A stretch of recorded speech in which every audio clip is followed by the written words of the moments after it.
What's up, traders? Kyle Fisher here. It's 10 o'clock, end of November. Hopefully, you had a great Thanksgiving. Today, I wanted to cover a new lesson that kind of breaks down candlestick charts and specifically what they mean, what they do, and the time frames that I use for our swing trading that you've probably grown accustomed to at this point if you've been a member for some time. If not, if you're a new member, start going through the videos if you haven't already. You'll get a very detailed sense of what I look for in charting and what I scan for. But what I wanted to break down today, at least, is just what time frames I use and why. So what we're going to do is we're going to use our open positions as examples. This is live trading. What you're looking at the day after Thanksgiving, again 10 o'clock Eastern. So obviously, you can't really beat live examples. If you are new to us, what you'll see through the videos, I always use current examples to teach. To me, it just makes more sense. Why would I use a past historical trade to show you a lesson when in reality I'd rather just go through the live scans, teach you what I'm looking for in the current time. To me, that just makes more logical and intuitive sense. So with that, let's just kind of go through the basics, right? So what you're looking at is my current setup in Interactive Brokers. I usually have the 15-minute chart overlaid with the daily. And what we're going to do is just go through this simplistically first. So the daily chart really represents the daily movement for one day. So for example, on August 9th, this is 1 day's activity here. So it had a high of 841, a low of 733, and that's where you see the tails, what we call, above and below, and where you see the green box is the open and the close. If it's red, again, you can change the colors to whatever you want, but if it's red, that's a down day. So pretty straightforward, pretty simplistic. Basically, again, just to summarize, the daily chart is just the daily range for that one day. So again, if we wanted to zoom in here, we can start to see some activity. It's where we went long, I think right around 792. So we're small profit here. Obviously, again, not to go into the fundamentals we've seen, but I think this has huge upside. It's holding the 13 EMA, but right today, if we just looked at this candle, it has a low of 808, a high of 847, and right now it's right around 814. So that's where we are for today. If we took that, though, and we said, okay, let's go down a lower level, let's look at the 15-minute chart. And it gets a little hazy when you kind of zoom out here, so let's zoom back in. You can get a sense of the trend.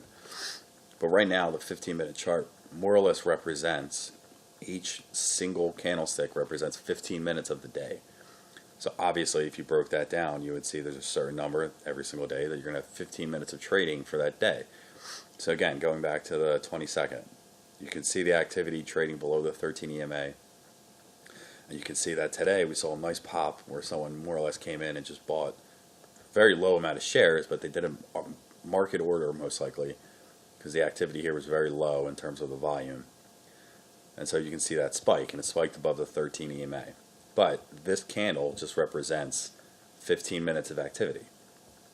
Given it's now a little past 10 o'clock, naturally from 9:30 to 9:45 is this candle, from 9:45 to 10 is this candle, and now that we're past 10, you're going to see another 15 minutes of activity.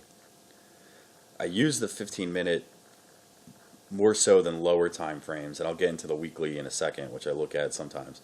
The 15-minute is good for swing trading because it's an even balance of kind of removing the, what's the best way to put this? Removing the volatility that you see in lower time frames. So for example, if we went down to the 3-minute, which for intraday stuff, I'll usually look at this. The activity, especially in a low illiquid stock like SEEN, it's very scattered. Whereas if you look at the 15-minute here, the activity is more streamlined for longer term holds. So, our average hold time now I think is 14 to 15 days. So, you don't want to look at a lot of the intraday activity because it's, you're going to get lost in the weeds. When we're holding positions for a week or two, I really more or less care about the 15, the 30 minute, and the daily charts. So that's really the premise in terms of the trading itself. But let's look at a more active position that we're in, which I think would probably be Etsy.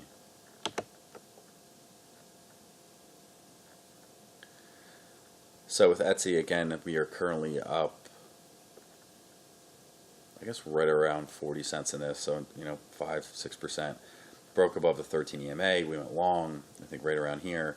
I think the upside's huge. But again, if we took this, let's kind of start from the very beginning here, where frankly, the beginning, for me at least, is always the weekly chart. To say, okay, each candle is going to represent a week. The activity here is obviously going to be very normalized, right? You're not going to see much movement in terms of, intraday or intra-week. But, right away what this tells me is obviously got beaten down from the 20s, formed a nice base, broke out of the base here on huge volume, and rallied. We're pulling back, but we're pulling back, and we held the low of this breakout. So right away that tells me, okay, there's a lot of buyers here. This held twice. Granted it was a down week, but I think there's a lot of activity in terms of buying here. So okay, that's semi-bullish in terms of the weekly chart. Let's take it a step further and look at the daily. I ran the scan basically a week or two ago. This popped up. You obviously got that alert if you've been a member. Now you can see that that big weekly chart was actually 3 days of activity of significant buying. Flatlined for about, I would say, probably a month. More activity came in and it rallied, and of course it sold off. But it held where all that buying was, where all of that, what we would call demand to purchase the stock was. It held. Well, that's a really good sign, because what it says is it's probably smart buyers were buying in this level, probably the same people that were buying here. So what do pros do versus amateurs, right? Amateurs basically see this huge spike, like, oh my gosh, this thing's going to go to 100. And they start buying in here. Well, the smart people, the people that we want to follow, we want to mimic, are the people that bought here, and they're not going to chase the stock. They're not going to say, okay, well, I bought it, my average price probably between 11 and 13, let's just call it 12. Well, I'm not going to go continue to buy this thing at 16. They're going to wait till it pulls back. So most likely this huge spike back to 5 million shares was probably a significant selling, but then the next day you started to see people coming back into the market.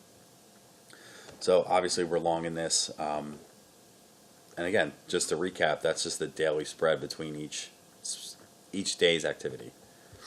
But if we took Etsy and we looked at it on the 15-minute, let's zoom in a little bit. What you can see is, those significant days weren't just buying or obviously just selling. There's a huge trends within this.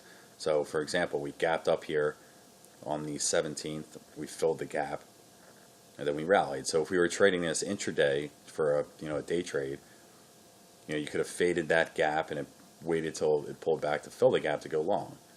That would have given you another really good buying price. Instead of buying right around 13, you could have gotten in around 12. So again, that's just things that I look at in terms of the intraday activity. If we were going to take that today, right now, we gapped up, we broke out through support or resistance, but now we're starting to fill that gap and test 13 EMA. Right now, given we're up 30, 40 cents, I'm not too worried about this yet. Going back to the daily, the 13 EMA is still significantly away, so I don't think that's too big of a concern. Taking that a step further, though, let's kind of get down into the weeds and look at maybe the 30-second chart. So I'll look at the 30-second chart just to get a sense of the volume associated with the spike. And what do I mean by that? So the price, like I said, spiked on the daily today. Let's change this to the 15 minutes so I can show you what I had up earlier.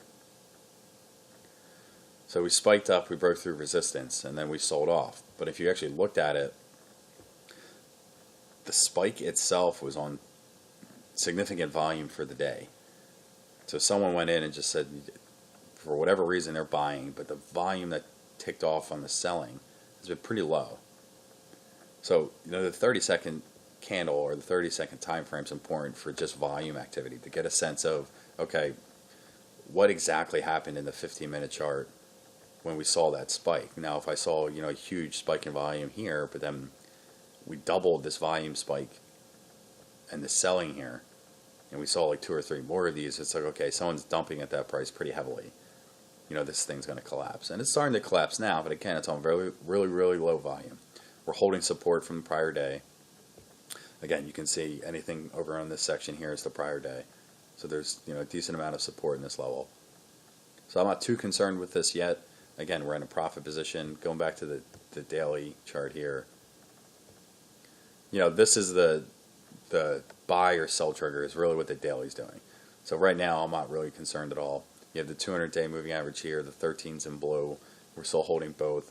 You're seeing a nice cross here. So the fact that volume is so low, day over day, on both down days, with the holiday, again, not too concerned with this. But hopefully that kind of gives you a sense of what each candlestick means, the time frames, and just to summarize again, I'll start with the weekly chart to see the overall macro trend. Then I'll use the daily to determine whether or not we're going to go long or short.